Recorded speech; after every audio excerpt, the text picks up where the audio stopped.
Assalamualaikum warahmatullahi wabarakatuh. Berjumpa lagi dengan saya Agung Meranda. Di kesempatan kali ini saya hanya bisa mempresentasikan makalah ataupun presentasi makalah kami yang berjudul Kerajaan Turki Utsmani ataupun Daulah Turki Utsmaniyah hanya bisa melalui video pembelajaran seperti ini, dikarenakan wabah virus corona yang melanda Indonesia sudah menjadi bencana nasional.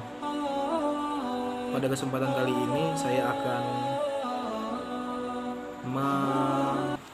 menginformasikan kepada Anda semua tentang sejarah awal mula berdirinya Kerajaan Turki Utsmani. Sebelum tiga kerajaan besar muncul, yaitu Kerajaan Mogol di India, Kerajaan Persia di Irak ataupun Kerajaan Turki Utsmani, ada dinasti besar yaitu dinasti Abbasiyah yang sekarang tempatnya berada di Irak, dihancurkan oleh bala tentara Mongolia. Akibat bala tentara Mongolia, suku Kaik Akhus yang dipimpin oleh Sulaiman Shah yang nanti akan menjadi pemimpin awal terbentuknya Turki Utsmani, Kerajaan Turki Utsmani, dia berpindah ke Asia Kecil yang sekarang disebut dengan negara Turki. Sejarawan mencatat Turki Utsmani berdiri pada abad ke-13 Masehi di daerah Asia Kecil yang sekarang kita kenal sebagai Turki. Raja-raja mereka terdapat 40 raja dibagi atas 4 periode waktu, bebabakan waktu untuk kerajaan, untuk pemimpin-pemimpinnya. Daerah-daerah yang pernah dikuasai oleh Turki Utsmani meliputi Afrika, daerah Eropa, sebagian daerah Eropa dan sebagian daerah Asia.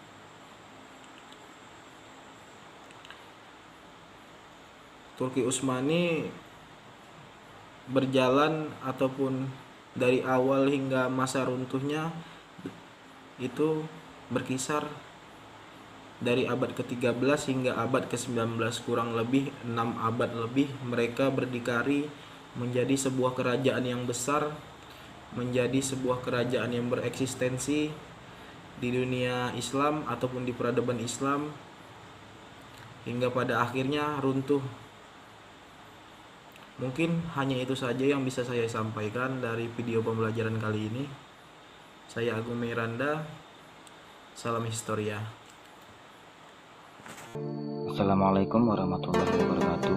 Perkenalkan, nama saya Ferdi Arfani dari Prodi Pendidikan Sejarah semester 4 ilmu 2. Saya dari kelompok 9 ingin menjelaskan tentang faktor-faktor pendorong kemajuan Daulah Turki Utsmaniyah. Baik, faktor yang pertama di bidang kemiliteran dan pemerintahan. Masa kepemimpinan Ertuğrul sampai Orkan merupakan masa pembentukan kekuatan militer. Sedangkan perang dengan Byzantium sebagai awal didirikannya pusat pendidikan dan pelatihan kemiliteran yang disebut dengan Janissary. Selain itu, kerajaan Turki Utsmaniyah juga membuat struktur organisasi pemerintahan dengan kekuasaan yang berada di tangan raja dan dibantu oleh perdana menterinya. Dan yang kedua, di bidang ilmu pengetahuan dan budaya. Kebudayaan kerajaan Turki Utsmani merupakan perpaduan ragam kebudayaan seperti Persia, Byzantium dan Arab. Dari kebudayaan Persia, mereka mengambil ajaran-ajaran tentang etika dan tata krama dari istana raja. Sedangkan organisasi pemerintahan dan kemiliteran itu diserap oleh Bizantium. Adapun ajaran-ajaran mengenai prinsip-prinsip ekonomi sosial kemasyarakatan itu diambil dari Arab. Dalam ilmu pengetahuan, kerajaan Turki Utsmani tidak begitu menonjol, sebab orang itu berfokus kepada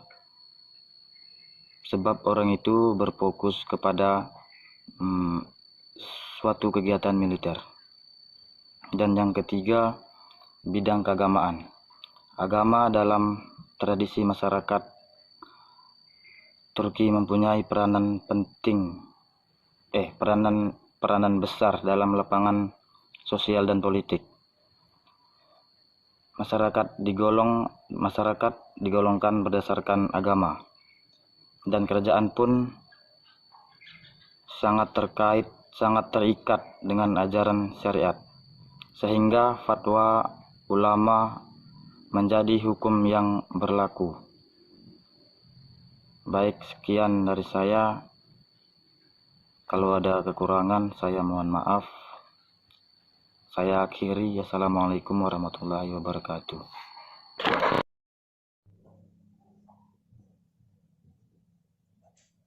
Halo semua, di sini saya. Cut. Loh, kenapa? Emang boleh pakai kaos? Emang pakai kaos salah gitu? Biasa sih mahasiswa pakai kemeja. Ya juga dong. Ganti baju pakai kemeja aja kali ya. Nah, gitu kan rapi. Yes.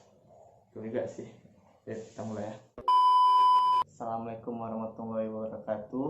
Di sini saya Nopal Jandika ingin melanjutkan materi dari sebelumnya tentang Islam periode Turki Utsmani. Dan saya di sini akan menjelaskan tentang kemunduran kerajaan Turki Utsmani. Faktor-faktor kemunduran atau runtuhnya Daulah Turki Utsmani. Setelah beberapa abad kerajaan Turki Utsmani memberikan sumbangsi sejarah sebagai kerajaan Islam yang cukup besar, wilayahnya pernah menguasai sebagian belahan dunia. Setelah Daulah Umayyah dan Daulah Abbasiyah, kerajaan ini mengalami banyak sekali kemunduran dalam segala bidang, baik dalam hal ekonomi, kebudayaan, bahkan militer. Kemunduran kerajaan Turki Utsmani mulai tampak setelah meninggalnya Sultan Sulaiman Al-Kanuni tahun 974 Hijriah atau 1566 Masehi. Karena kerajaan Turki adalah kerajaan terbesar, maka kemunduran ini tidak terjadi cepat namun perlahan tapi pasti. Berapa sebab kemunduran tersebut? Karena satu, wilayah kekuasaan yang sangat luas. Administrasi pemerintahan bagi suatu negara amat luas, wilayahnya sangat rumit dan kompleks. Sementara administrasi pemerintahan kerajaan Utsmani tidak beres. Penguasa sangat berambisi menguasai wilayah yang sangat luas, sehingga mereka terlibat perang terus-menerus dengan berbagai bangsa. Kedua, heterogenitas penduduk. Sebagai kerajaan besar, Turki Utsmani menguasai wilayah yang amat luas mencakup Asia Kecil, Armenia, Irak, Syria, Hejaz, dan Yaman di Asia. Wilayah yang luas itu didiami oleh penduduk yang beragam baik dari segi agama, ras, etnis, maupun istiadat. Untuk mengatur penduduk yang beragam dan tersebar di wilayah yang luas ini diperlukan suatu organisasi pemerintah yang teratur. 3. Kelemahan para penguasa sepeninggalan Sulaiman Al-Kanuni, kerajaan Utsmani diperintah oleh sultan-sultan yang lemah, baik dalam kepribadian terutama dalam kepemimpinannya. Akibat pemerintahan menjadi kacau, kekacauan ini tidak pernah bisa diatasi secara sempurna, bahkan semakin lama semakin parah. 4. Budaya pungli. Pungli merupakan perbuatan yang sudah umum terjadi di dalam kerajaan Utsmani. Setiap jabatan hendak diraih oleh seseorang harus dibayar dengan sogokan kepada orang yang berhak memberikan jabatan tersebut. Berjangkitnya budaya pungli ini mengakibatkan dekadensi moral kian merajalela yang membuat pejabat semakin rapuh. 5. Pemberontakan tentara Janissary. Kemajuan ekspansi kerajaan Utsmani banyak ditentukan oleh kuatnya tentara Janissary. Dengan demikian dapat dibayangkan bagaimana kalau tentara ini memberontak. Pemberontakan tentara Janisari terjadi sebanyak 4 kali, yaitu pada tahun 1525 Masehi, 1632 Masehi, 1727 Masehi, dan 1826 Masehi. 6. Merosotnya ekonomi. Akibat perang yang tak pernah berhenti, perekonomian negara merosot. Pendapatan berkurang sementara belanja negara sangat besar termasuk untuk biaya perang. 7. Terjadinya stagnasi dalam lapangan. Ilmu dan teknologi kerajaan Utsmani kurang berhasil dalam pengembangan ilmu kekuatan militer.